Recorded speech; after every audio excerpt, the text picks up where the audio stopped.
Warm welcome to all of you. Again and again, I would like to thank God for giving me one more opportunity to speak to you all. Today, we would like to study covariance analysis and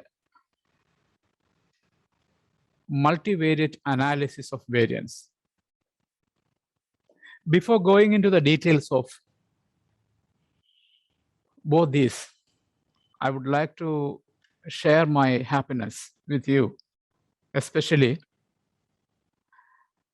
during the last session, we have studied binary logistic regression method. Many of you were not actually ready to raise your queries. I know exactly what is the reason behind that. I can understand. Many people having not much understanding about that. And the people are actually, many of you might be listening to such a tool of analysis first time in your life. So naturally, it will be difficult to raise questions.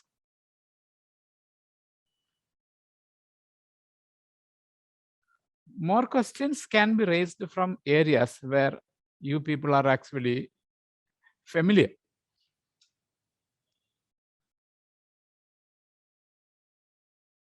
But I am so happy that a student of mine now preparing her analysis applied this tool wonderfully by making use of the opportunity. This can be regarded as a beginning. The researchers are applying binary logistic method.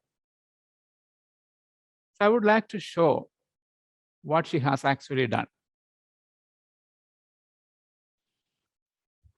This is not a complete and perfect way of doing analysis.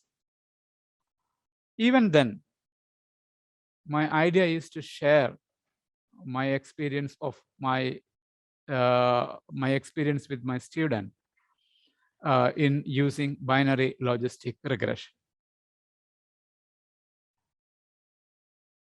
Her area of work was retirement confidence of the private sector employees in Kerala.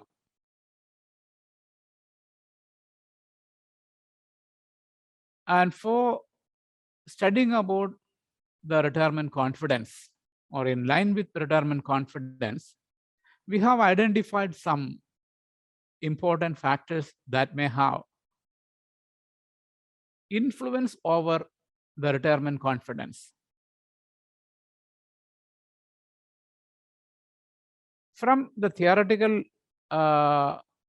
background, student has proposed that financial literacy, positive financial behavior, future time perspective,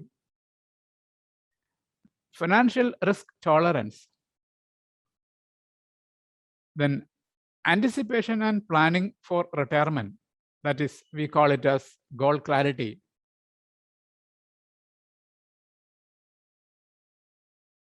Along with these, some basic features of the sample respondents like gender influence the retirement confidence. We were actually planning to do a linear regression model, but at the time of testing normality, we found that many of the constructs or many of the scales were not normal. So we were not in a position to apply linear regression. That's why we have decided to apply binary logistic regression. In the last session, I have already told you that while applying binary logistic regression, the dependent variable should be binary in nature. That means there should be only two options or two subsamples for a binary logistic regression method.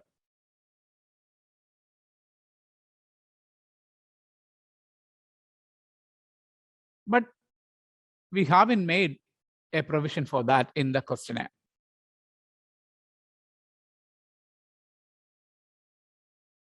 Then we have decided to classify the retirement confidence we have measured with an internationally accepted scale into two categories.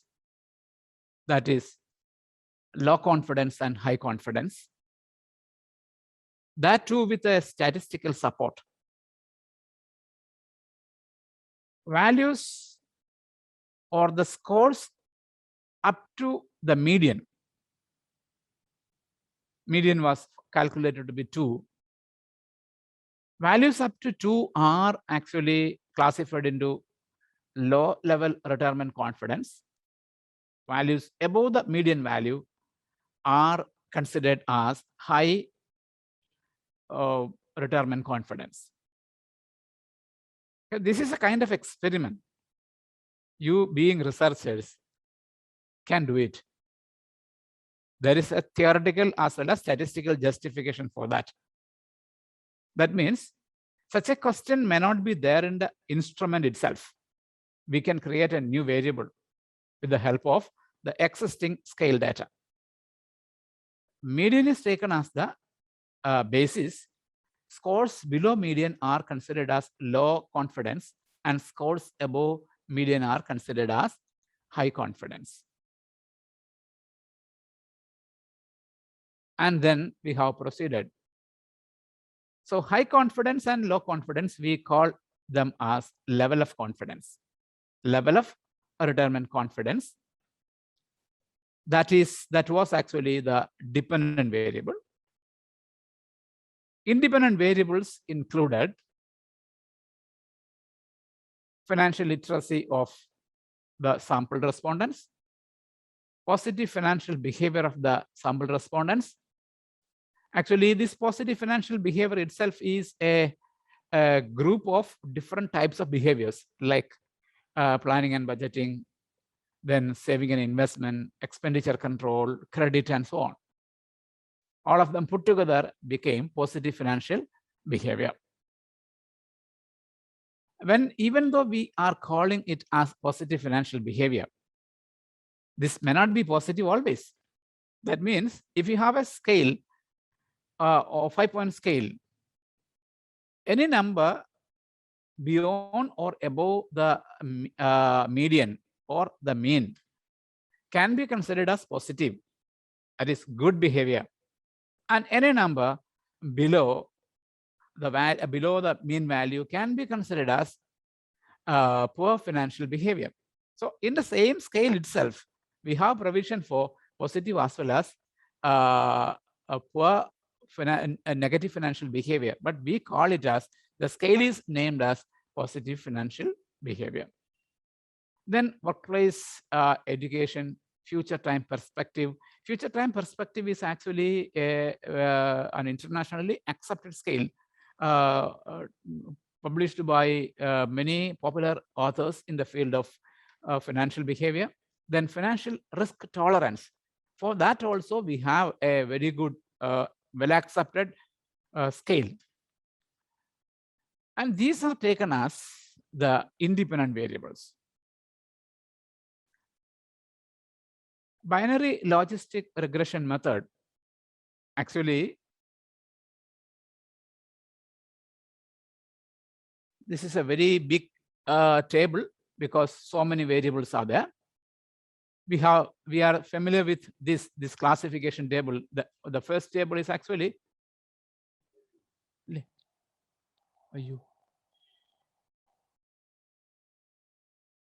Okay. Hmm.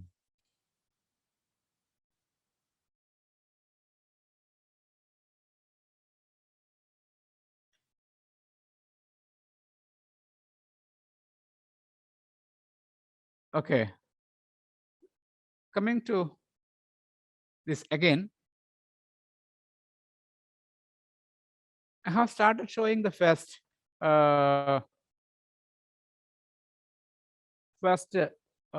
page. So the thing here is you are actually familiar with the classification table we have gone through yesterday. The classification table actually shows the overall percentage. Here you can see 59.6%. Actually, this is the first classification table where we consider only the dependent variable.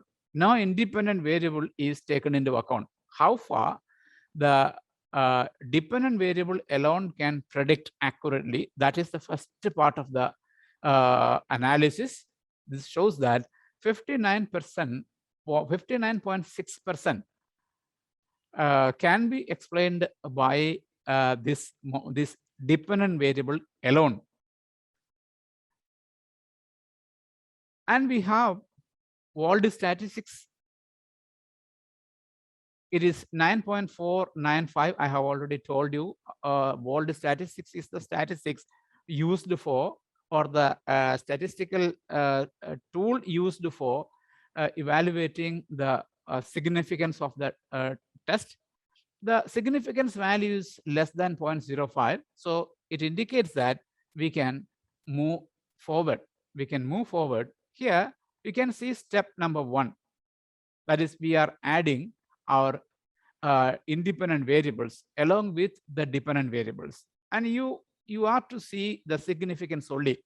The significance values are, all significance values are less than 0.05.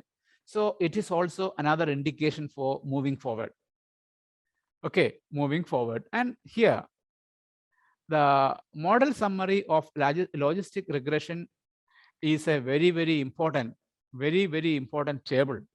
Here, we are interested in two different statistics, that is Cox and Snell R-square and Nagelkar R-square. These are the two important. I have already told you, you might be remembering, I have referred about pseudo R-square, not exactly the R-square as in the case of general linear model of regression. This is somewhat similar to R-square. That's why we call it as pseudo R-square. Okay, so Cox and Snell R-square is the minimum R-square and Nagelkar R-square is the maximum. That means the R-square value is ranging in between 0.635 and 0.858. That is somewhat good. Okay, when more and more, when the value of R-square is high, better is the quality of the regression we are making. Okay, so this is the range in between the R-square, the actual R-square lies. There is no possibility for calculating actual R-square in binary logistic regression method. Okay, here, this is also a very important test, that is Hosmer and Lemon-Shaw test. Remember this, the significance value, the way in which you are interpreting the significance value is very, very important. Since we are applying binary logistic, the probability is 0.5. That is, any significance value over and above 0.5 is considered as acceptable as far as Hosmer and Lemon-Shaw test is concerned.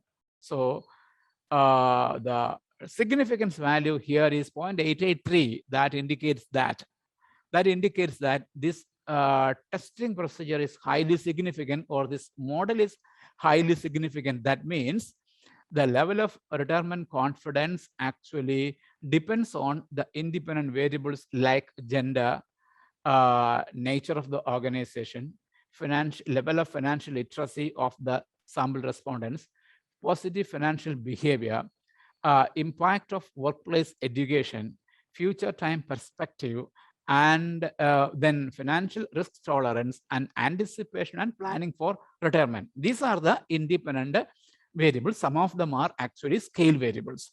Okay, this is the hypothesis, and we can see what all are actually significant. This contingency table, actually we don't want to look at because we will not get anything.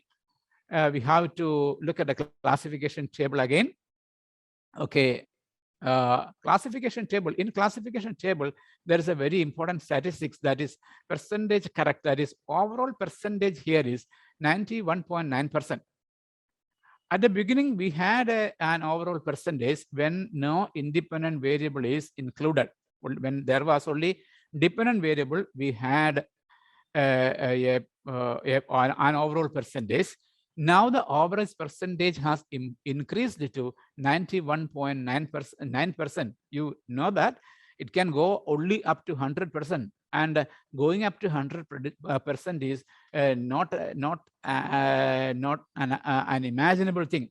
So that we can say that this overall percentage reveals that the regression model we are applying now is highly significant. Again and again, good results are coming up. So now we have to see what all are the important factors that influence the retirement confidence. In our model, we had some independent variables that are actually nominal variables like female, then that is gender, the nature of organization. These were actually the important demographic variables, that is classification variables. The significance value here, it is, as far as gender is concerned, this is the significance value is given separately, that is female and male both are less than 0.05. But while going through the nature of organizations where people are working, the significance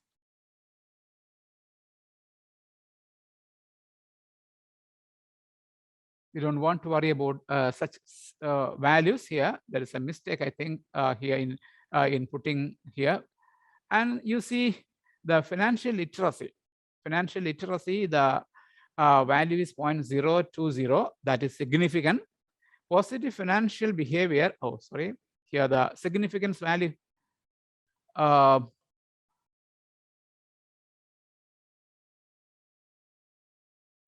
The second last column is the significance value, so that gender is actually not a significant factor because the values are very close to 1.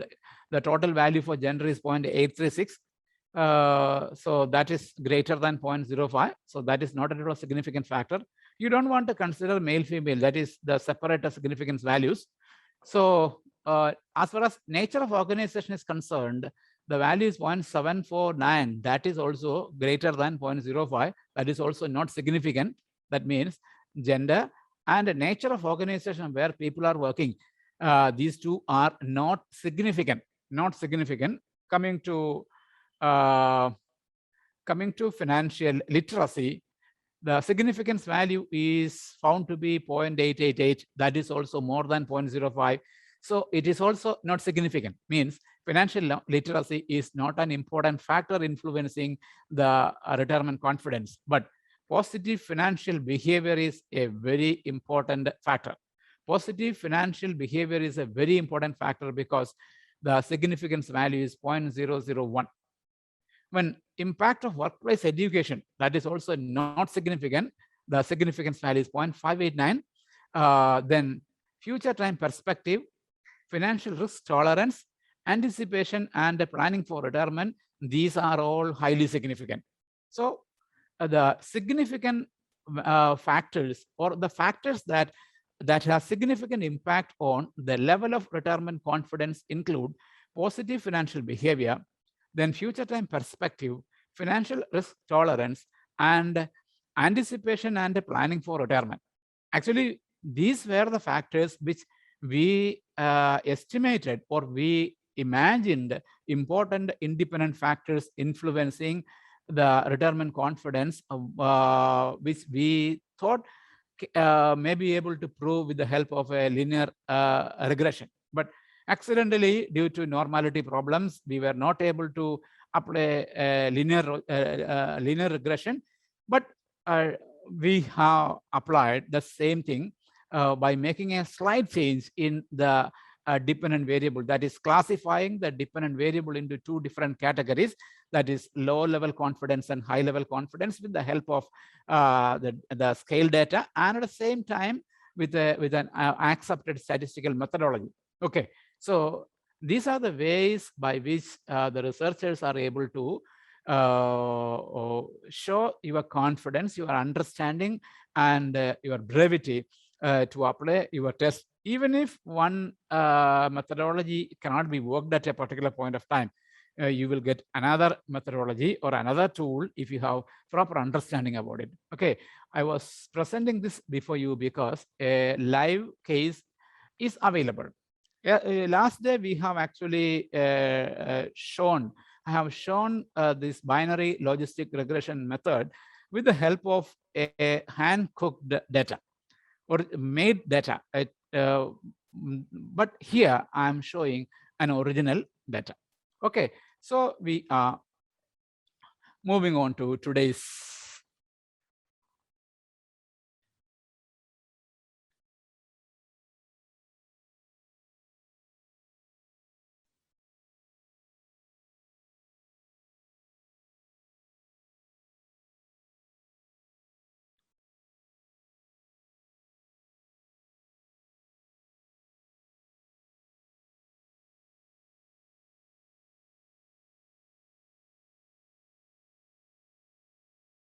okay, analysis of covariance.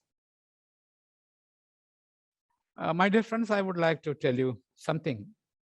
As far as research in commerce, management, and so on, such are the similar social science researchers, the utility of covariance, then MANOVA and such other tools are comparatively limited because of so many problems. These are actually applicable for high-end practical researches where we are going for some advanced methodologies. Usually when we do research, we are actually doing research with the help of primary data collected with the help of research instruments. The utility of these are comparatively limited. There may be, the utility depends on your imagination. Okay, whatever we start. Okay, what is this ANCOVA? Analysis of covariance is a method of statistically equating groups on one or more variables and for increasing the power of a statistical test. The last part is actually more important.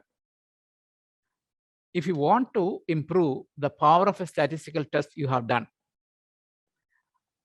ANCOVA is an important tool. That itself is not a statistical tool, but for improving the power, that means with more accuracy, you may be able to say something about the influence of a particular variable. And what about the utility of ANCOVA? This method actually allows the researcher to remove the effect of a control variable called covariate. Control variable called covariate. When we say about covariate simply refers to a variable which moves with another variable. which are almost parallel in nature. Say, for example, suppose while dealing with the data related to financial literacy, that is literacy before attending a training program and after attending a training program, we have seen when the group conducting the literacy program collected data from the financial literacy and estimated the numerical value of the literacy before attending the training program. And after the training program also, they have collected information or measured the financial literacy of the same people. You know that while conducting a paired t-test, one can simply say that the training program given to the employee was effective or not. That is possible. But at the same time, some people may ask questions. How can you say that the difference, or how can you say the influence of the score in the first test on the score in the second test? Likewise, suppose if you are hiring some people for marketing something, even if you are not giving any training to such people and send them to the market, they may sell something.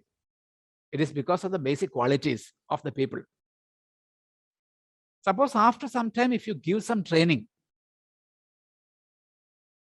then also they will sell, but they may be able to sell more. So if you want to assess the effectiveness of the training program and the effect of your training program on different groups, that is the equality of the training program on different groups, simply testing an ANOVA or doing a t-test or doing a paired sample t-test will not give you an exact picture. That means the influence of the person before attending the training program may be there. The question is, are we able to split or are we able to isolate such an effect? That is what we are actually trying to do in analysis of covariance. Okay. Actually, ANCOVA tests whether certain factors have an effect on the dependent variable after removing the variance accounted for by the covariate. Remember the example I have given,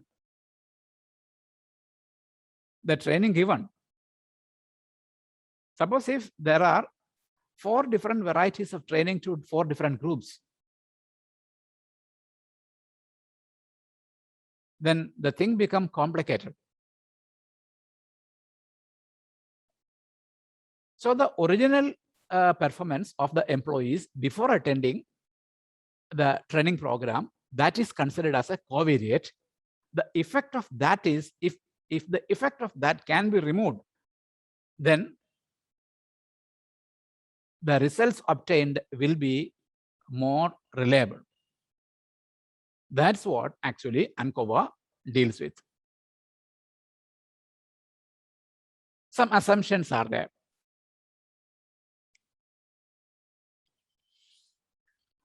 The dependent variable must be scale data. Independent variable can be categorical. Okay. And definitely, normality of the dependent variable is an essential condition, you remember. We don't want to do it again and again. Then covariate should have, this is very important, covariate should have a reasonable degree of correlation with dependent variable. So here we have 3 different types of variables. One is a dependent variable, that is a scale variable. Another one is an independent variable, that is a categorical variable. And next, one more will be there, that is a covariate, that is also a scale variable, similar to that of the dependent variable. So the condition required is covariate should have a reasonable degree of correlation with dependent variable. Covariate should have a, so you have to test the correlation between the covariate and the dependent variable. Then the slopes of the regression lines representing the relationship between covariate and the dependent variable are similar. While dealing with our regression, we are familiar with slopes. Slopes, when we speak about slopes, it is actually related to B.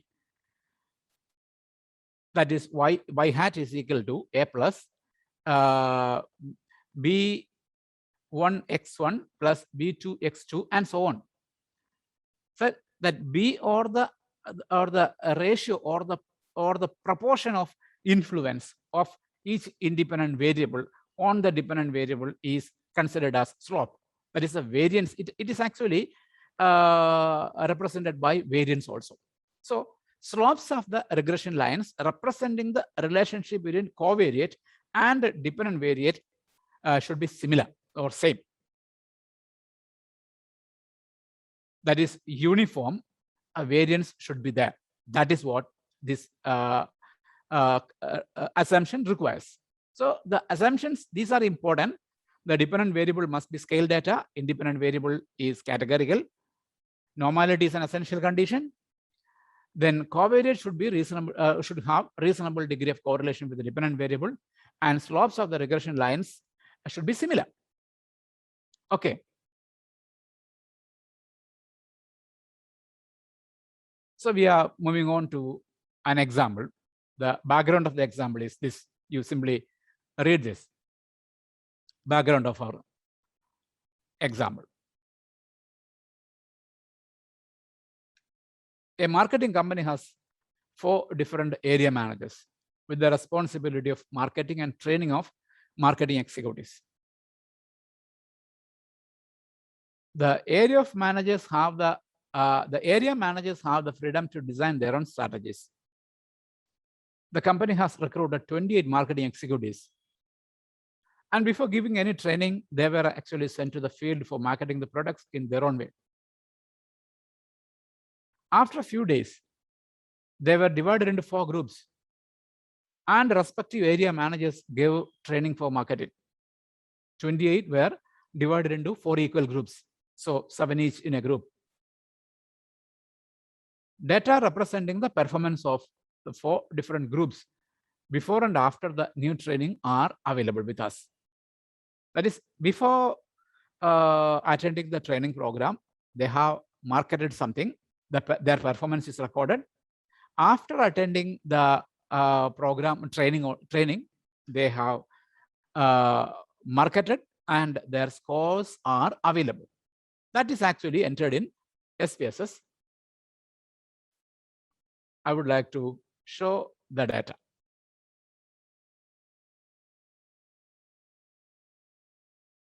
Okay. You see the variable view. This is a very simple variable view created for this study alone. Okay. The first one is training. I have already told you that the employees are not given common training. 4 different area managers were given the freedom to give training, and they have independent training programs. That means there are 4 different groups of employees attended or gone through 4 different training programs. So that the 28 marketing executives are classified into 4 different groups on the basis of their training. Okay. On the basis of their training. Sales made by them before the attending the training program is recorded. Sales made by them after attending the training program is also attended. These two are scale data. That is the sales before and the sales after are scale data. And the different training methods, they are actually numbered as 1, 2, 3, and 4. Okay, so let's see the data view. This is the data view. Here you can see under the training column, there are the numbers 1, 2, 3, and 4. 1, 2, 3, and 4 stands for 4 different methods of training, because independent training is given by the area managers to executives under them. So there are 4 different methods. The sales made by them before is given. They are actually small. Sales made after, this may be per day or per week or per month and so on. That is similar time unit. While looking at the figures, simply comparing sales before and sales after, you can say that the training program is effective. But the issue before us is not whether the training program is effective or not. That is not the question before us. These employees are actually undergone 4 different training programs. Whether the effectiveness of the 4 different training programs differs or not. That is the question. The effectiveness of the 4 different training programs differ or not. That is the important question. If you have a question like this, and if you haven't heard about analysis of covariance, which statistical tool you are expected to go for? You have 3 variables. One is training, the nature of training or the type of training. Then sales made by the employees before, sales made after, and so on. Suppose if you want to see or want to analyze whether the sales whether the training programs are equally effective or not, how will you find or come up to an answer? You may say that you may go for a T, or you may go for 2 independent teachers, or you may go for a particular teachers, or you may go for ANOVA and so on. But these statistical tools under such a, you may be able to do that, but you will be able to give a better explanation for whether the training programs differ with respect to the performance. Then you will be able to come up with a good answer if you are going for covariance. Let's see simply how is it possible for us to evaluate or to solve this issue by doing the traditional methods we have studied. Okay, I have a question whether you are able to do a paired t-test with this paired t-test. If you are doing a paired t-test, what will be the result?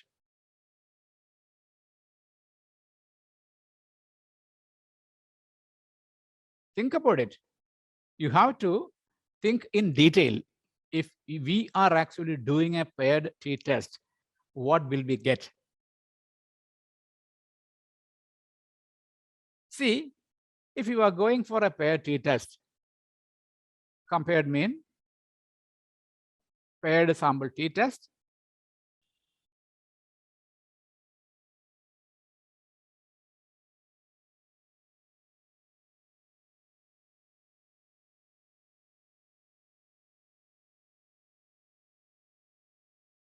okay, see this?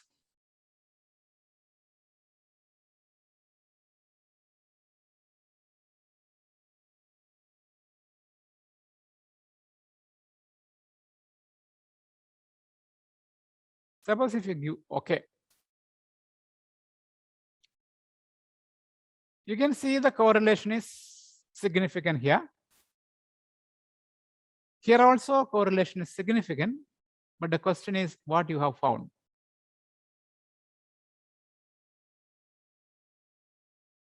We were actually trying to compare the mean difference.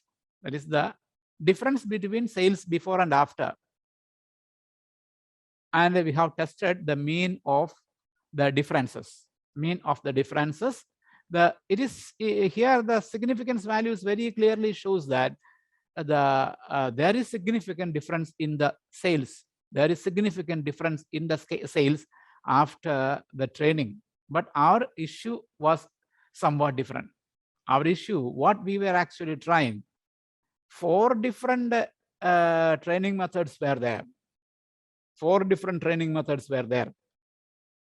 Whether the training methods differ on the basis of the efficiency of the employees or sales achieved by the employees.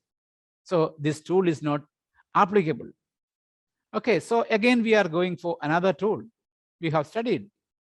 That is, we can go for an ANOVA. Compare mean, one-way ANOVA.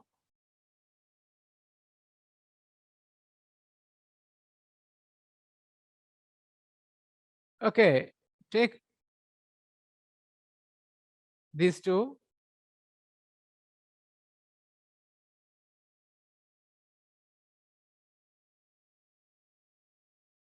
On the basis of training before and after, we are going to do an ANOVA. Okay.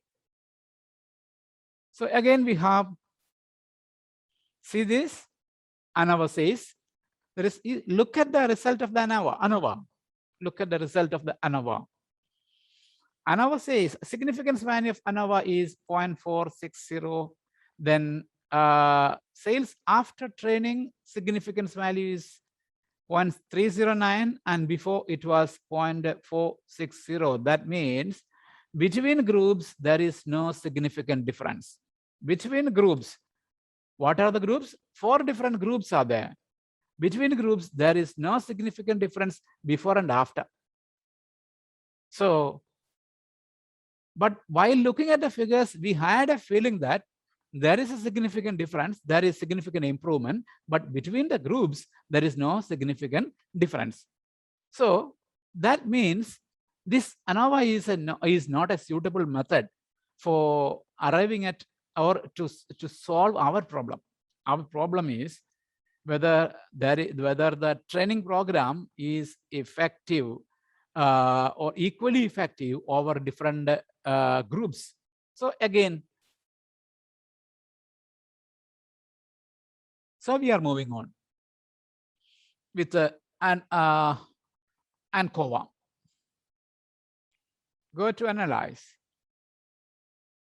Then you please write down, go to analyze, general linear model, and then come to univariate. Come to univariate.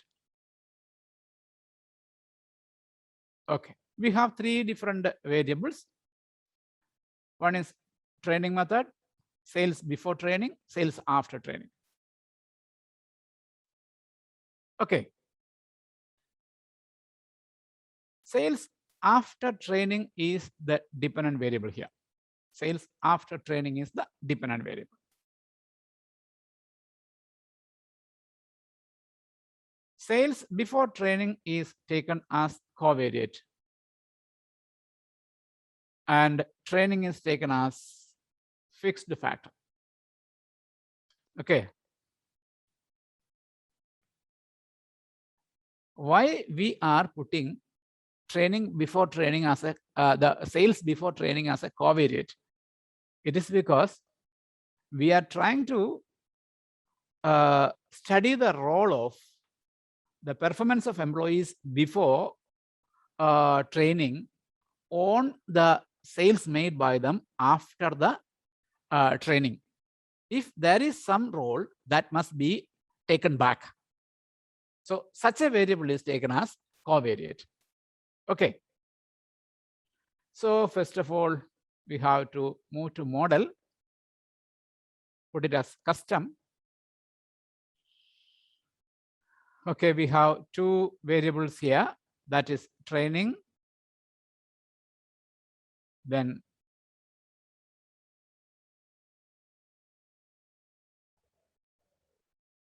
before training.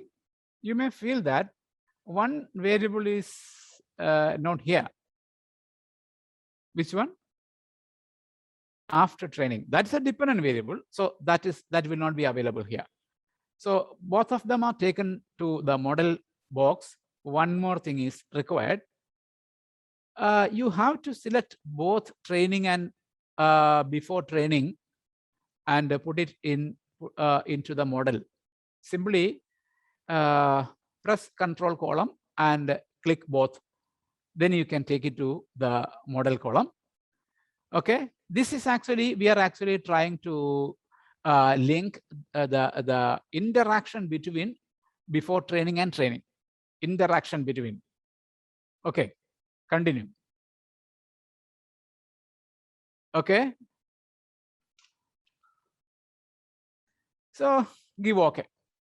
This will not be the end result of analysis of covariance. We want to test, we want to see whether we have to go for covariance analysis. That's why we are giving OK here. Okay, see here. See, the first table, you don't want to look at the first. This is actually a descriptive table. N here stands 777. I have already told 28 marketing executives were there, equally divided into 4 different groups. So that's why there are 7 members each. Okay, the only one value which is significant to us or which is important to us is the interaction between training and before training. That is, the significance value is 0.713. This, when the significance value of the interaction of the independent variable and the covariate is more than 0.05, that's an indication that the slopes are equal. That's an indication that the slopes of the variables are equal. Remember, that is the only one possibility by which we can ensure the equality of the slopes. Once again, I would like to tell you, when the significance value of the interaction between the covariate and the independent variable, that is a fixed factor. Technically, we call it as a fixed factor, is more than 0.05, then it is an indication that there is equal variance, that is the slope of the regression will be similar. Okay, so again we are going back to the original data set, come to analyze. Same procedure will be repeated again.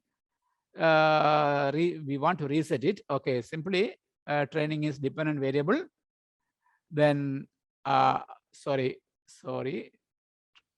training is fixed factor, that is independent variable.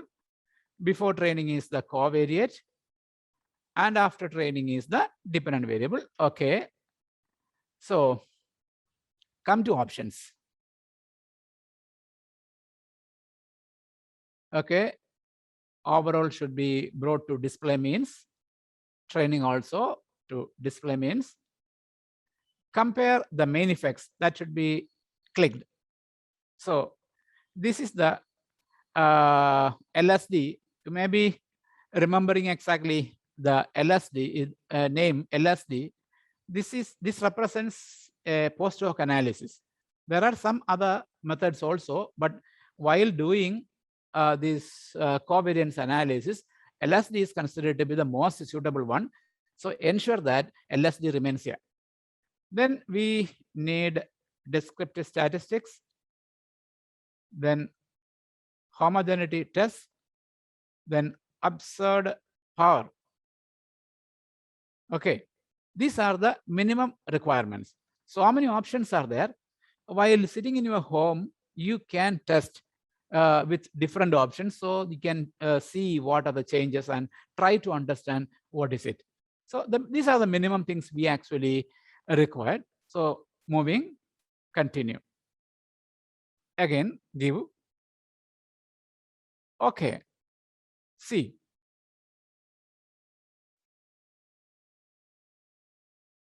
From here, you have the first table, the descriptive statistics shows the mean and the standard deviation of the sales achieved by 4 different groups with 7 members each. The average sales per person in group number 1 is 1,548.57 with a standard deviation of 161.80. Group 2, group 3, and group 4 are available. By looking at this, you will be able to see there is some sort of difference between groups. You remember, while we have done the ANOVA, it was found that there is no significant difference between groups even before and after. But now here, you can simply look at these figures, the mean values. The mean value says that some groups have comparatively better sales average than others. That means there is a chance for a significant difference between the groups. Okay. Then another thing is another matter of interest is Levin test of equality. That is not new for us at present. You simply look at the null hypothesis. Null hypothesis is available here. This Levin test of equality of error variance tests the null hypothesis that the error variance of the dependent variable is equal across groups.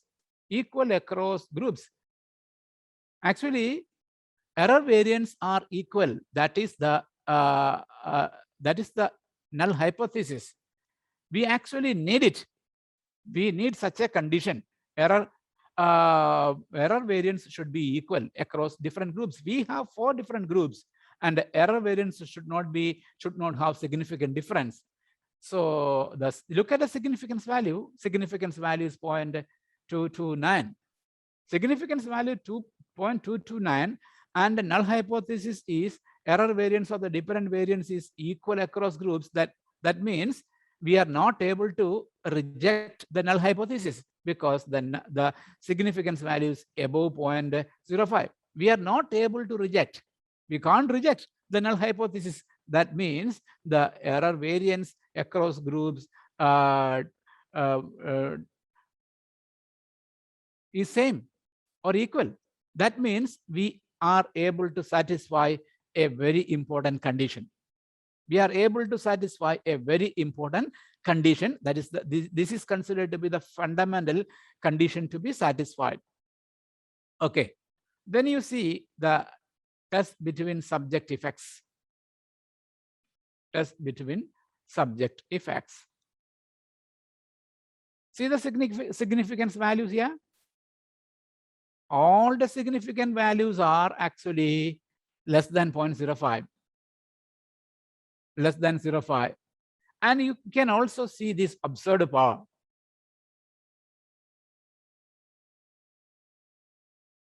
You may wonder, what is this? What is power?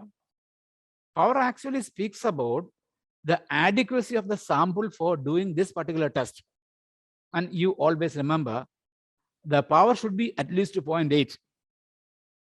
Power should be at least 0.8. If the value of the power is less than 0.8, the result obtained cannot be relied. We can't trust.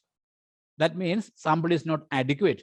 But in the first 3 cases, the power is 1. That means even if you are adding more and more samples, you can't improve. Okay. But as far as this training is concerned, power comes to 0.78, maybe approximated to 0.8, but there is a danger. Okay. So improving the sample size somewhat may give comparatively better result. Okay. Then you see this.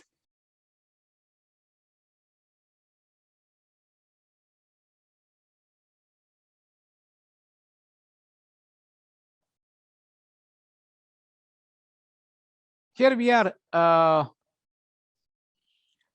4 different training methods or 4 different strategies for marketing. The averages are given, group wise averages are given. The 95% the confidence limit is given. That means the averages will lie in between these two. This is the lower bound and this is the upper bound. See, this is important thing. This is important.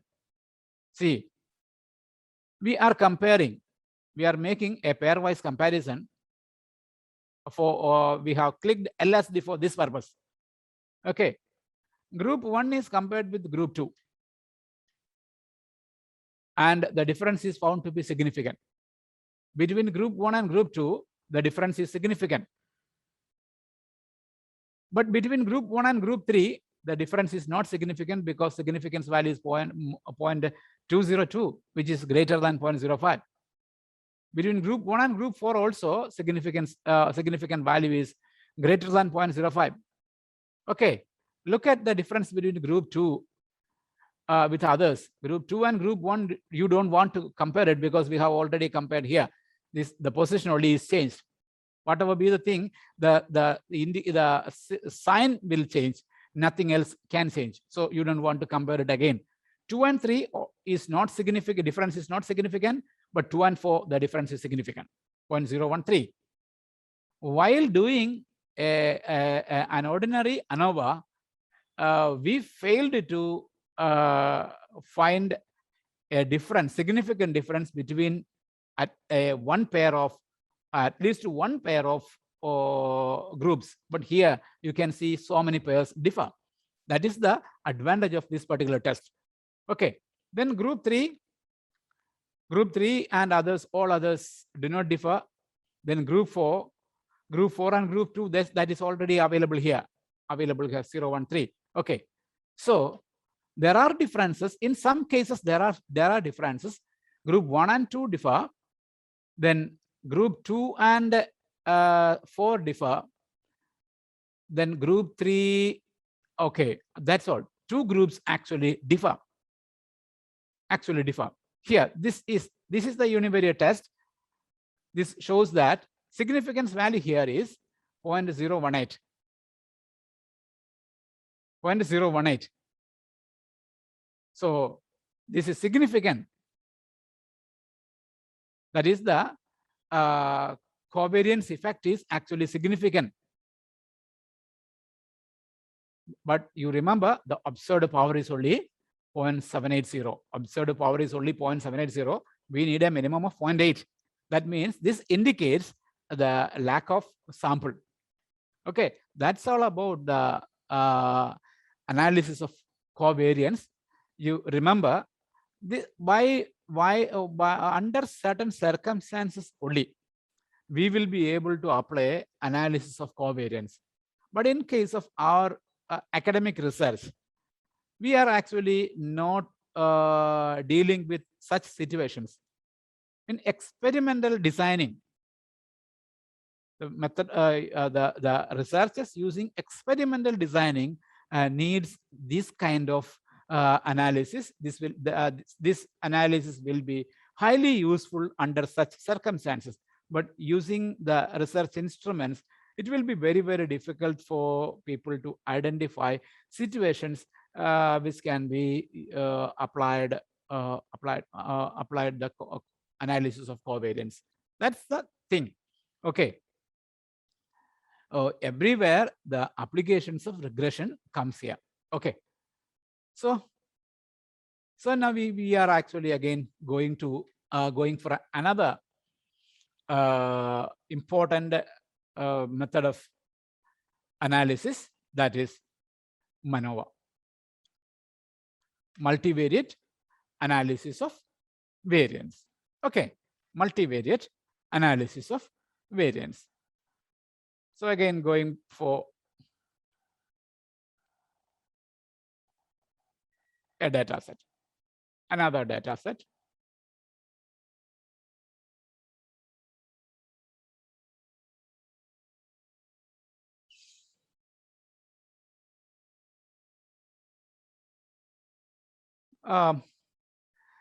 Before telling you exactly how to do a multivariate analysis of variance, we have to discuss something. Under what circumstance multivariate analysis of variance is applicable, and what are the conditions to be satisfied, and so on. You, my dear friends, the conditions required for ANOVA, all the conditions required for ANOVA are applicable in case of MANOVA also. And the homogeneity of error variance, that is also important here. The normality is also an essential condition here. The question here is, how is it possible to apply this MANOVA, or under what circumstance, for what purpose this is to be done?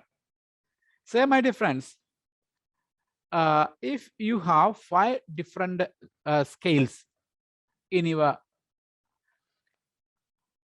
research, say, take my own case. Suppose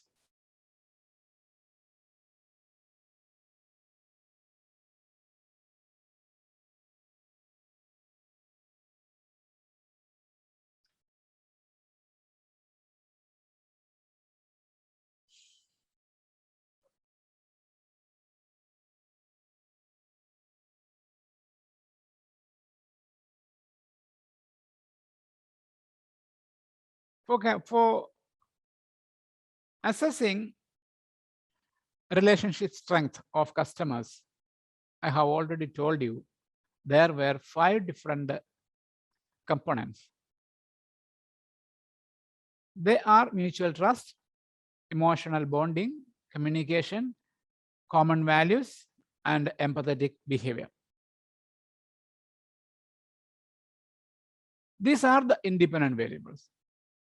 Suppose if you want to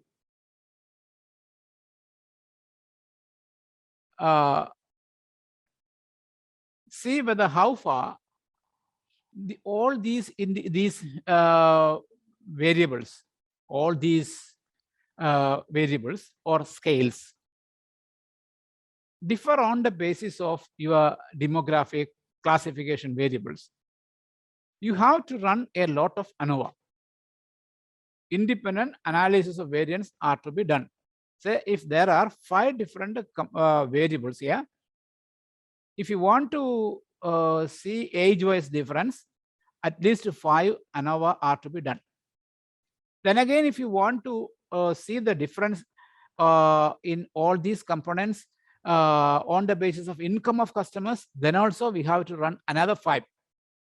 Then if you have another one, then you have to run another 5. So number of ANOVAs increases.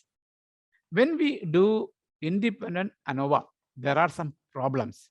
There are some problems. We can see what are the problems.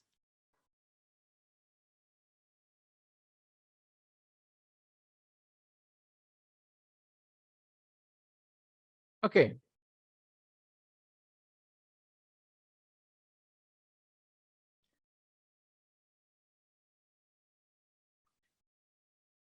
If multiple variates are formed,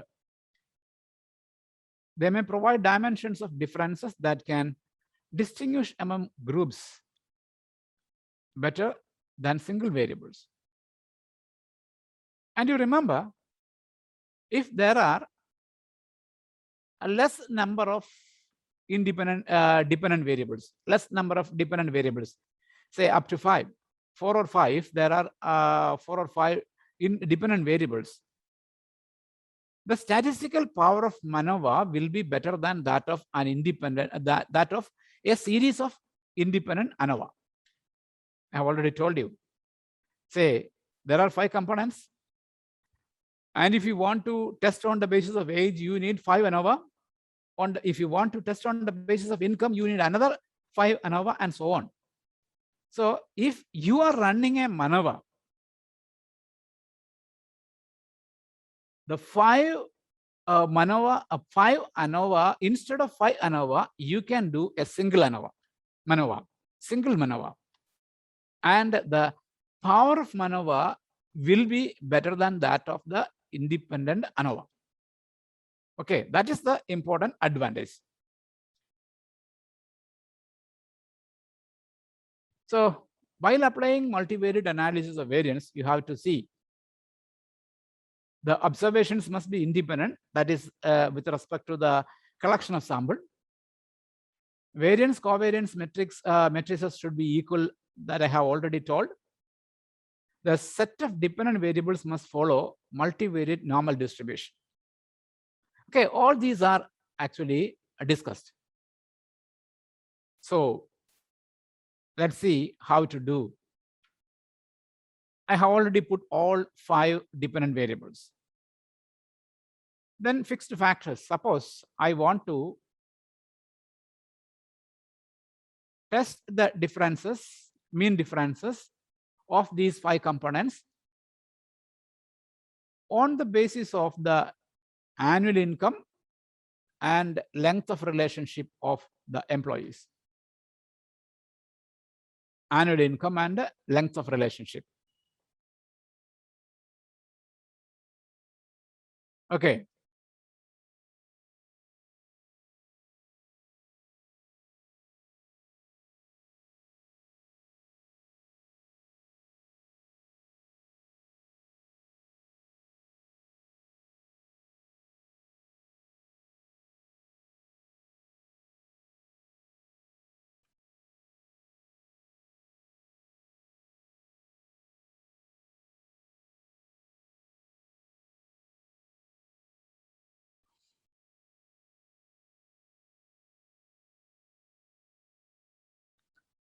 Okay, continue. Then go for options.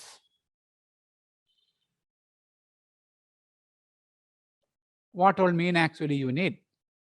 You need overall based on length of relationship, based on annual income, based on annual income and length of relationship.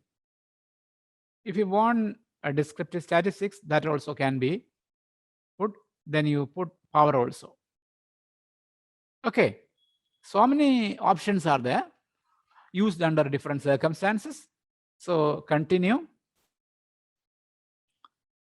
Okay, then you go for okay. Don't want to worry about the first table. This is actually a very, very big table. See, one component is mutual trust, that is classified on the basis of, or cross-classified on the basis of annual income and length of relationship. Annual income and length of relationship. What I would suggest to you, young researchers, is you will be in a position to make matrices using the averages. Say, for example, annual income 2 lakh, length of relationship 3 years, the mean is 5.39 3904. Likewise, you can have rows and columns for these and put the mean values. Then you try to find some sort of relationship between these two. You may be able to understand the characteristic of the data in a beautiful manner. Okay, make it yourself. A very big chart can be made by utilizing all this. That is mutual trust, the value of mutual trust on the basis of annual income and the length of relationship. Okay, so make a big matrix and plot the mean values. Then you will be able to have a very good understanding about your the features. That is how mutual trust moves, how annual income and length of relationship are able to influence mutual trust. That can be identified simply by observations. Okay, that is the utility of a table like this. For everything, we have detailed tables.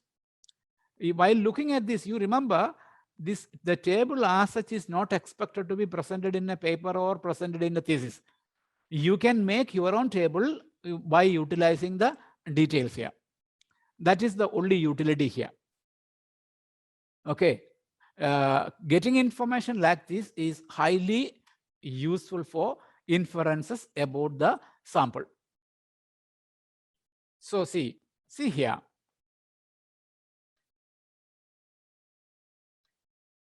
Okay, this is the multivariate test. First of all, you look at the power. Power is approximately 1. Almost everywhere the power is 1 or 0.999. So power is good. That means the sample is adequate for doing this particular test. Sample is adequate for doing this particular test. And you may be seeing some names here repeatedly. That is, the first one is the intercept. You don't want to worry about that. First one is the second one is the length of relationship. 4 different tests are there. That is, one is Pillai trace, another one is Walk's lambda, then Hoteling's t-square, and Roy's largest root. These are 4 different tests done for MANOVA. The same thing, for the same thing, 4 different tests are available to us. Actually, you don't want to report everything. If you are interested, you can see, you can show. Suppose if a particular item is not significant, you can omit that. But you remember, you don't, please don't avoid Pillai trace, which is considered to be the most powerful test in MANOVA. The most powerful is Pillai trace. Okay. Here you can see the model is significant in all cases, taking into account the length of relationship or annual income and length of relationship. The significance values are 0.00, which is less than 0.05. See, this gives more important information about our test. This is highly useful. This table is highly useful. That is, test between subject effects. Our subjects are actually the important dependent variables are mutual trust, emotional bonding, communication, common values, empathetic behavior. So you don't want to look at the corrected model or intercept, come to length of a relationship. On the basis of length of relationship, mutual trust, look at mutual trust, the significance value is 0.000. What does it mean? You have to learn exactly what it actually represents. That means this shows that this actually is equivalent to 5, this cell itself is equivalent to 5 independent ANOVA. Equivalent to 5 independent ANOVA. In a simple table, you can represent it. That is, if you want to test the difference in the averages or difference in mutual trust, emotional bonding, communication, common value, empathetic behavior, on the basis of length of relationship, you are expected to do 5 different analysis of variance. But by doing this, we are able to represent everything in a single table.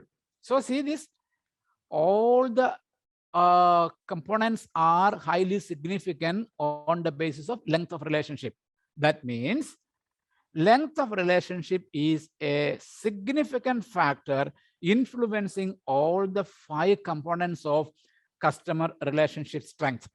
Length of relationship is a significant factor influencing all the 5 different components of relationship strength.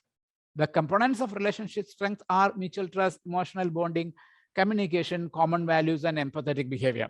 Okay, and let's take another one, that is annual income. Annual income, similar. All the components are significantly different on the basis of annual income.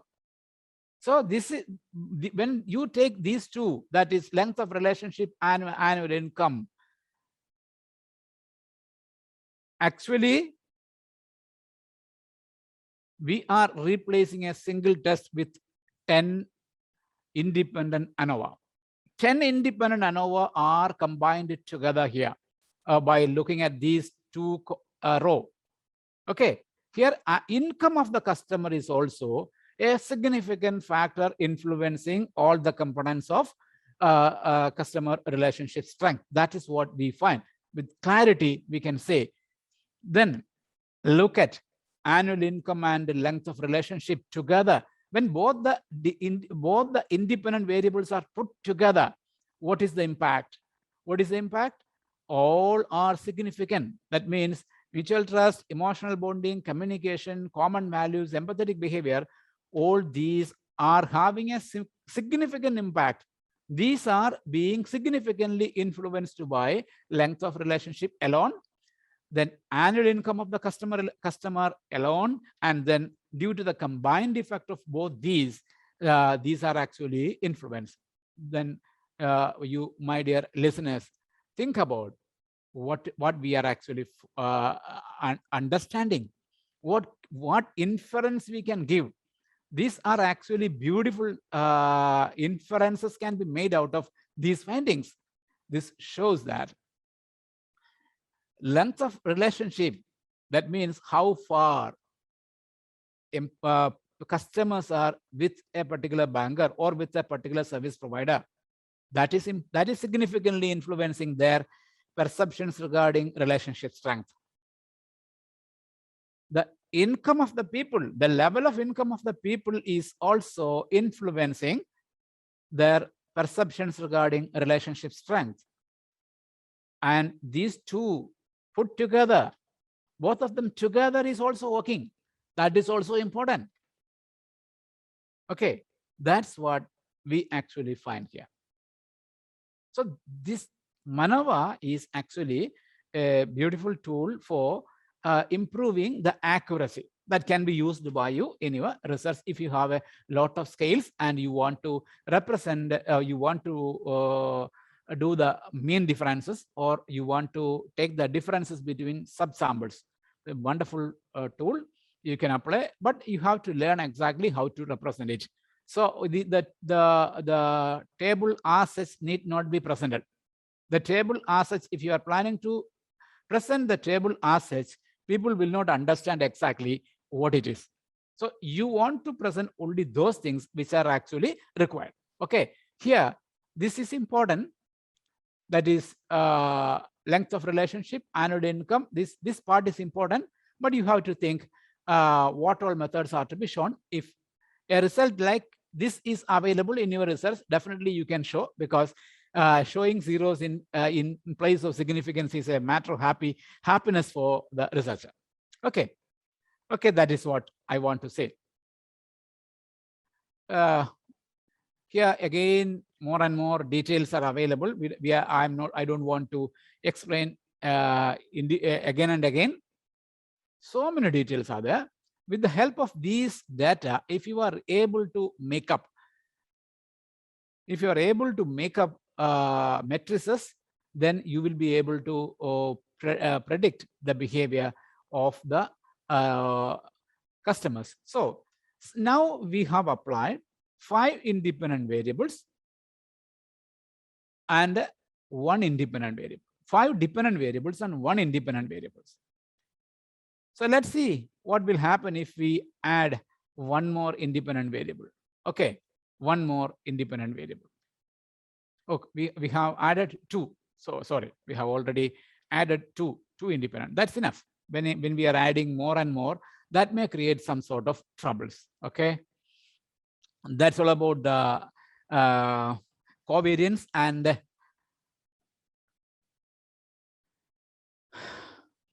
MANOVA.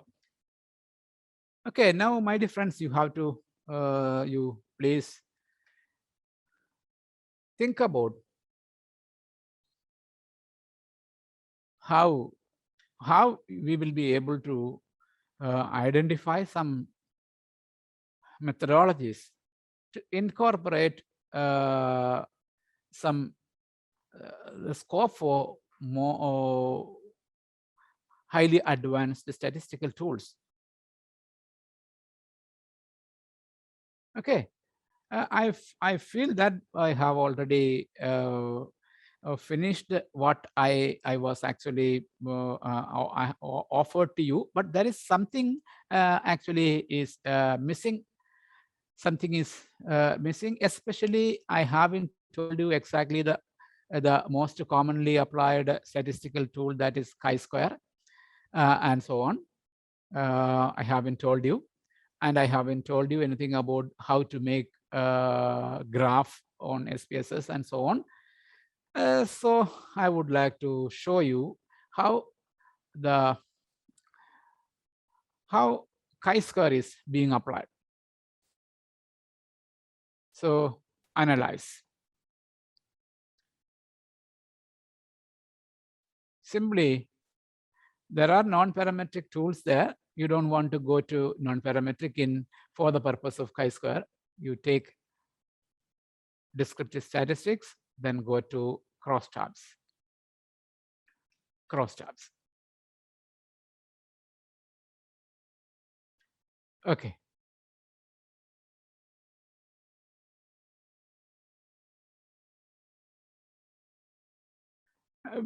Let's begin with a very simple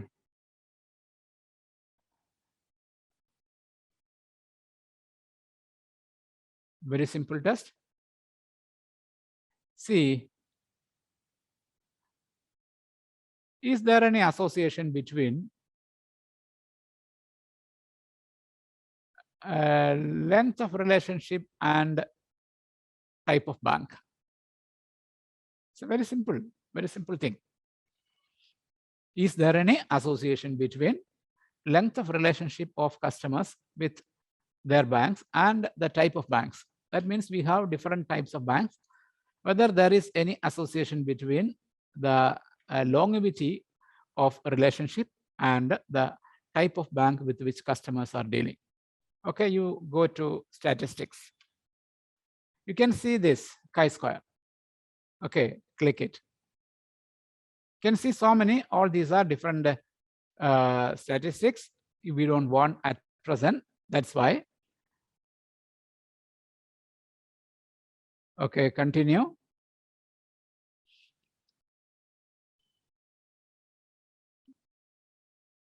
See, while doing chi-square in our classroom, we are applying the equation chi-square is equal to O minus E the whole square divided by E. O minus E the whole square divided by E.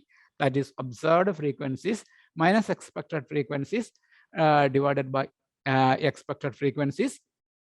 Okay, the square of deviations between expected and observed is divided by expected. That is what we are actually doing. But while doing a chi-square in SPSS, normally observed frequencies alone will be there. If you want observed also, the expected also, you please click here, that is expected. Actually, we don't want to do it for getting chi-square. If you want, you please click here also. That's all. Okay, so simply say okay. See,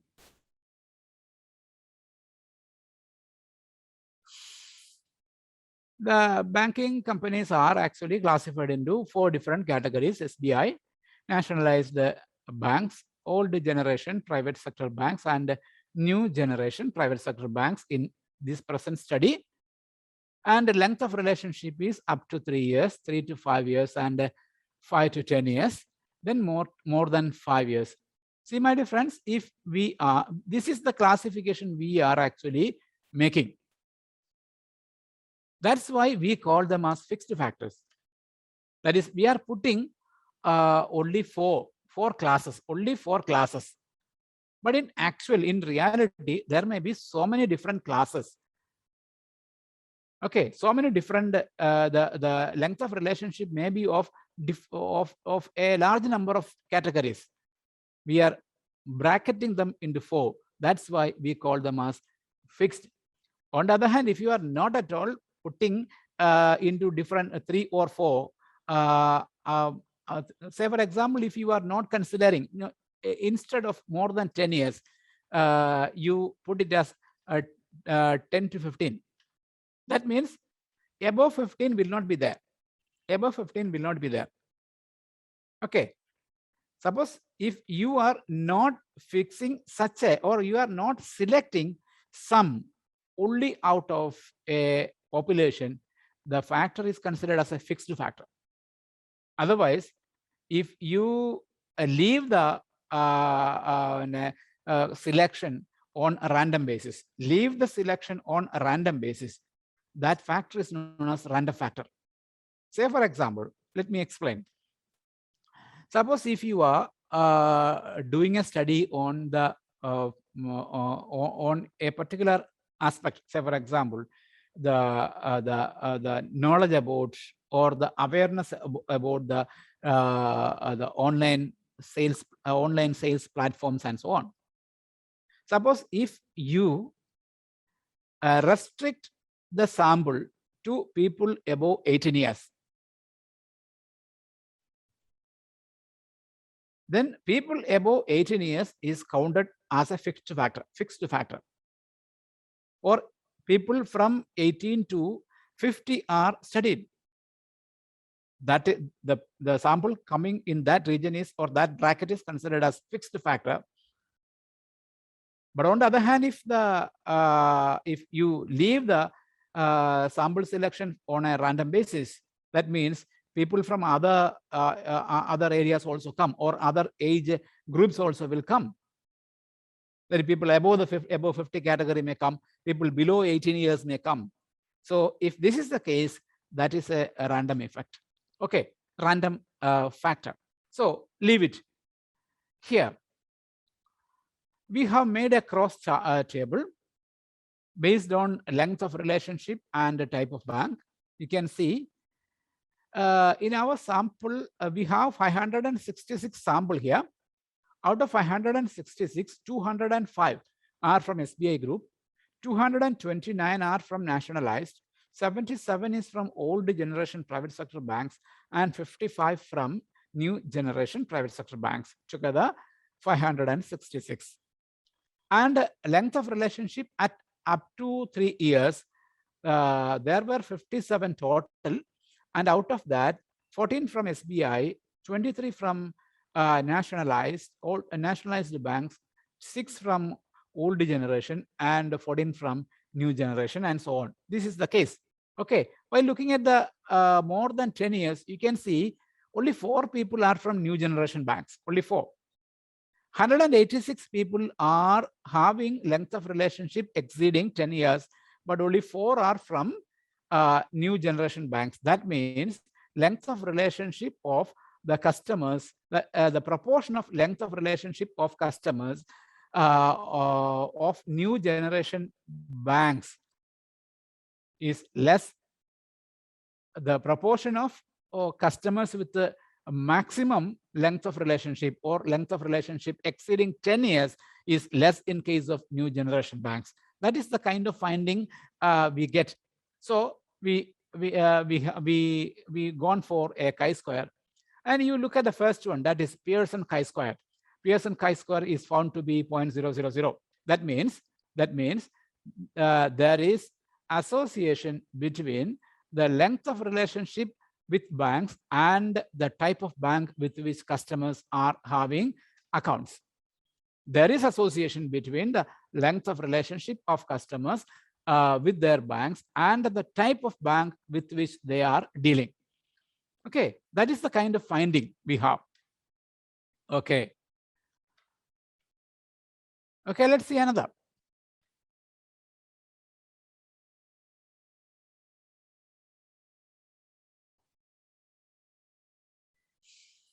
Suppose if you want to do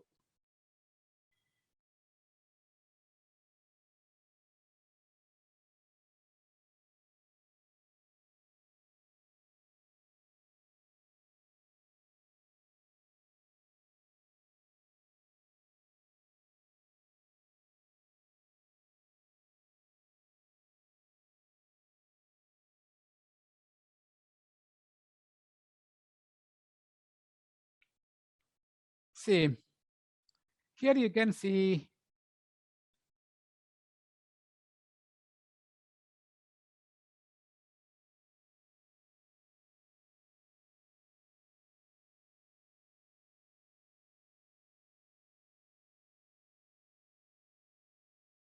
See, technology.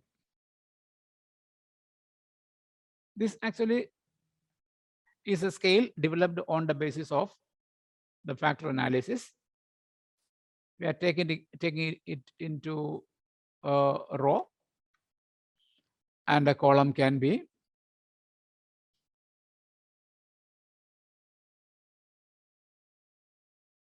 say age. While doing a test like this, what I am actually expecting, I have actually run a factor analysis to see what are the factors motivating people to consider a bank as their primary financial service provider. Primary financial service provider. And technology is found to be a prominent factor influencing people to consider people in influencing the selection of a primary service provider. So when we are speaking about technology, age is an important factor. Age is a very, very important factor. So naturally, I'm interested in testing whether the age of the customer and the need for technology or the importance given for technology are associated. Remember, my hypothesis is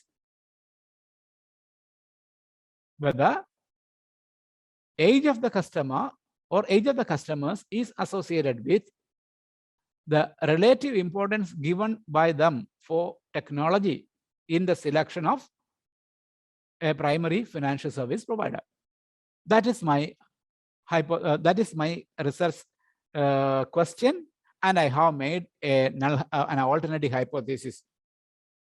Okay.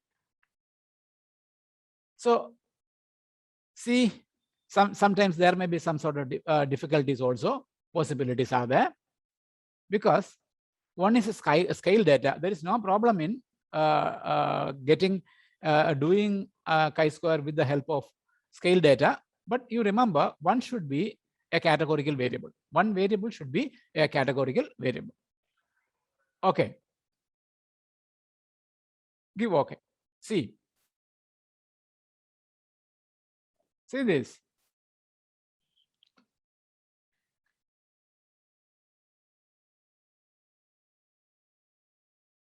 Since this is a categorical variable, it can take several values, 4, 4.13, 4.25, 4.5, and so on. See this. So the matrix is so big. Number of cells. See, simply consider the number of cells. How many cells are here? While doing a chi-square test, what is the requirement for minimum frequency in each cell? Minimum sample size is actually 50. But what about minimum sample size in each cell? 5 is the minimum requirement. But since there are so many cells, so many rows here, why it happens? Because this is a scale variable. A scale is constructed with the help of different statements. More the number of statements, more will be the possible values. Remember that. More the number of statements, or more will be the possible values. So it will be difficult for you to do analysis of the chi-square analysis by employing a scale data. Always remember, because there are so many zeros, so many values lower than 1. Even though the computer will produce a value, chi-square value, that cannot be accepted. That is the most important thing. See, chi-square is the computer is giving Pearson chi-square as 0.000, but we can't accept it. You see, look here, the bottom, what is written? 60 cells, that is 68.2%, have expected count less than 5. The minimum expected count is 12. Minimum expected count is 12. Because Why? Because the sample size is 566.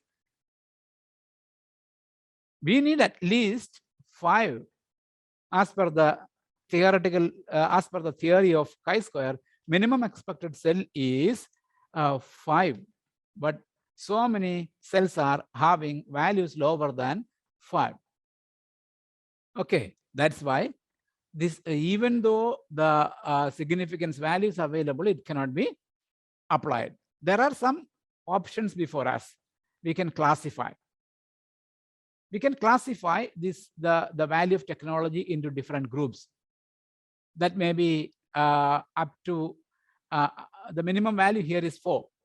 So up to 4.5 may be one value, 4.5 to 5 may be another value, 5 to 5.5 may be another value, and so on. The scale is actually a 7-point scale. So up to 7 you can come. So automatically you will be able to generate chi-square by rearranging the data. That is also possible. You have to learn that. Okay, not a difficult task. Otherwise, it will be difficult to do chi-square with the help of scale data. Okay. Okay, that's all about the present days. So you can now raise your questions, if any, since there are very few people, even you can ask also. You can, no problem at all. Okay.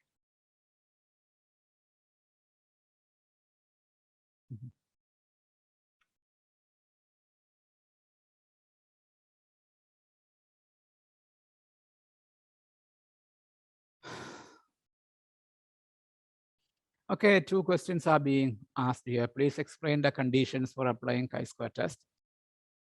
I have already told you. We will be able to do chi-square with the help of frequencies. That is nominal data. At least one variable should be nominal data. That is important thing. That is a practical thing.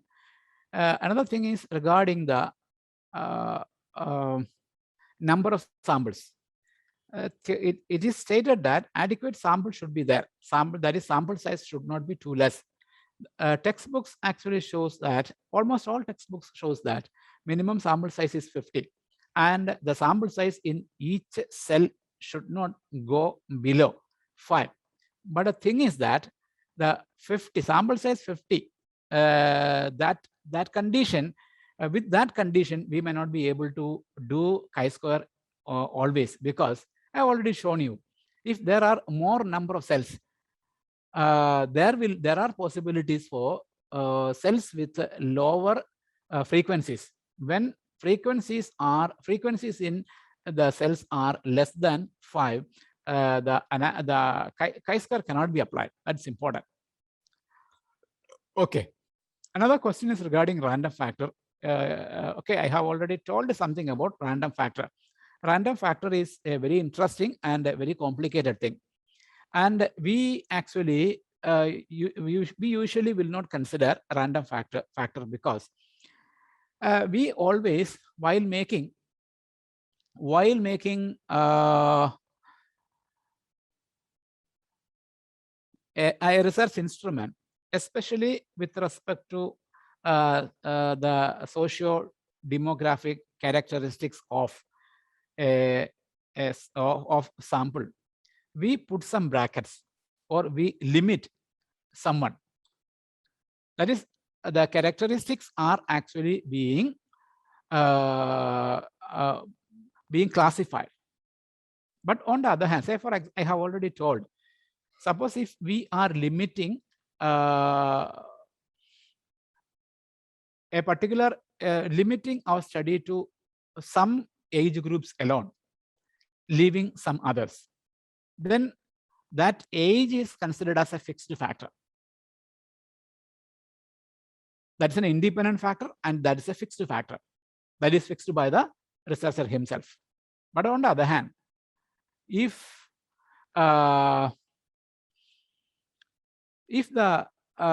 you are actually selecting your sample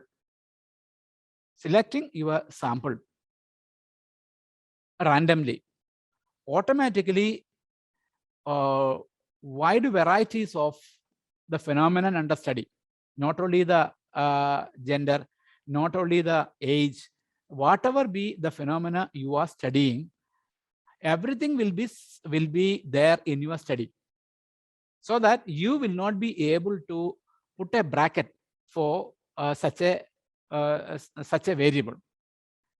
The effect of such random variables are technically known as random effect, and in our study, almost all, not almost all, everywhere, we are actually not at all considering the random effect. Okay. I have one question related to reliability test.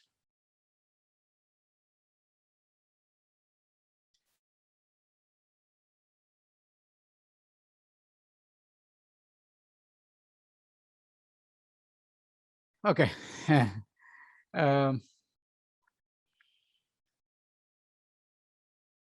If in reliability test, any statement having value more than calculated value of Cronbach alpha, then should we remove that statement permanently for parametric and non-parametric? Actually, we are not classifying the scale on the basis of the application of statistical tool. We are actually applying a scale for the measurement of a particular thing. And the reliability Cronbach alpha is actually tested for or used for testing the reliability, that is the internal consistency of the instrument for measuring internal consistency of the statements for measuring the measuring the phenomena under study. Say when you are measuring the trust of a person on an institution, you are measuring trust. For that, there may be 5 or 6 or 7 statements. Whether all the statements used by you are actually reliable or they have internal stability. For that purpose, we are actually applying Cronbach alpha. After making scale only, you check the normality of the instrument. Okay. Then if you find that normality is not there, you will go for non-parametric. If normality is there, you will go for parametric test. Okay. So the deleted item need not be taken into account, because that is not, such an item is not fit for a scale. Sometimes very good statements, carefully drafted statements may go out. Okay. Okay, how to decide which test I adopted between ANOVA and paired t-test? Okay, my dear friends, this is a question that a doubt that may arise to a student who do not know exactly the fundamentals of quantitative techniques. Actually, we are applying paired t-test for a specific purpose only. That is, whether if you are conducting a training program or if you are doing something and you make a measurement before and after that, whether there is any difference in the same subject matter before and after a particular time period, the paired t-test is applied. Even if time factor is not there, the similar two variables between similar two variables, if you want to study difference from the same sample, then also you may be able to apply paired t-test under certain circumstances. But ANOVA is applied when the sample is actually subclassified into different groups, subclassified into more than 2 groups. Say, for example, if you are measuring the financial literacy of people in a particular locality, Suppose if the financial literacy score ranges in between 0 to 25. Okay. And you classify the respondents into different groups on the basis of their education. That is only lower primary education, high school education, then higher secondary education, college level education, and so on. That means more than 2 subsamples are there. You want to know whether these subsamples differ in respect of their financial literacy. Then you will go for ANOVA. Okay, I hope you are clarified. In MANOVA, should there be any relationship between fixed? The question is not complete. In MANOVA, should there be any relationship between fixed factors? Between fixed factors, the correlation between the fixed factors should be minimum as far as possible. That is important. While doing MANOVA, the correlation between the fixed factors should be minimum. Then only the MANOVA can be successfully done. That's important. Okay, that was a good question. I'm collecting data for banking sector of last 10 years. It's of secondary data. I want to apply a t-test. Please tell me something more about t-test. Thanks. I don't know exactly what kind of test what kind of study you are actually doing. You are telling that you are collecting secondary data of banking companies for the past 10 years. You always remember you can apply a t-test with the help of secondary data also, no problem at all. But the data, whatever data you collected, will be time series. From banking, the data available will be time series. So you have to refer or study the application of time series data analysis tools. They are entirely different from that of the primary data analysis. So many conditions are to be satisfied. Is it possible to apply chi-square for scaling questions? It is possible. Definitely it is possible. But the thing is, the difficulty I have already told you. Say, for example, if you have only one statement, if you have only one statement, taking only one statement, say, I can show you.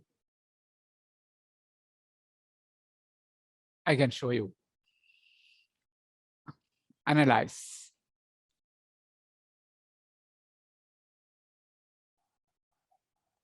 Cross charts. Suppose if I am taking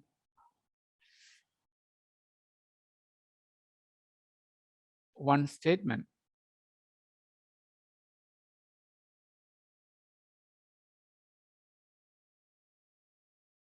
see here we have statements.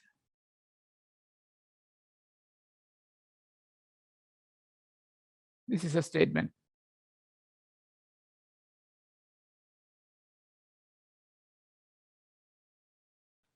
Okay, suppose if this is to be, I don't know exactly what it is because in a hurry I'm taking. If you want to take it on the basis of the annual income, put here the statistics, chi-square is here. Continue. Okay, you see this? See this.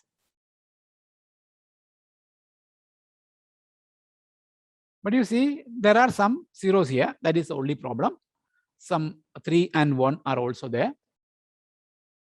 If such a situation can be avoided, you can apply chi-square.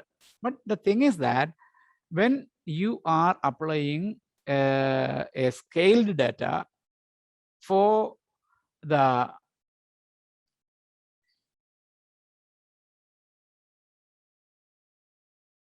doing a chi-square, then more options will be there. Normally, it is very difficult to satisfy the condition, that is at least 5 frequency in each cell. That is the only thing. The only thing is that at least one variable used for, there are two variables are taken at a time for doing chi-square. One should be a categorical variable. Only then we will be able to take the frequency. We are doing the chi-square test on the basis of frequency. Okay. While preparing synopsis for secondary data analysis, it is must to write hypothesis. Please clarify my doubt. Okay. If you are writing synopsis for what purpose? Synopsis for submitting before the university for getting enrolled for PhD, or for pre-submission. If you are at the stage of pre-submission, definitely you must have hypothesis, then you can write. But if you are planning to do a research and you want to prepare a synopsis for the submission before university authorities, then also a format is there. And the people actually, the authorities actually demand for hypothesis. And students may feel that, how is it possible for doing or making hypothesis at the time of preparing a synopsis? But my dear students, my dear friends, always remember, a synopsis, even at the stage of preparing at the time of entering into research or for the enrollment of research, you have to have some sort of elaborate review of literature. Then you will be able to have some hypothesis. Whatever hypothesis you put at the time of preparing synopsis will be thrown away while at the time of consolidating or making your final thesis. No problem at all. But it must be acceptable to the board. That's important. Normality will be done during pilot study. Even if you do normality at the time of pilot study, that is not enough. You have to prove the normality at the time of after the final data collection. What is the minimum score required to have a good correlation between fixed factors we select in MANOVA? Actually, we don't have a criteria for that. You have to make an assessment, that's all. Okay.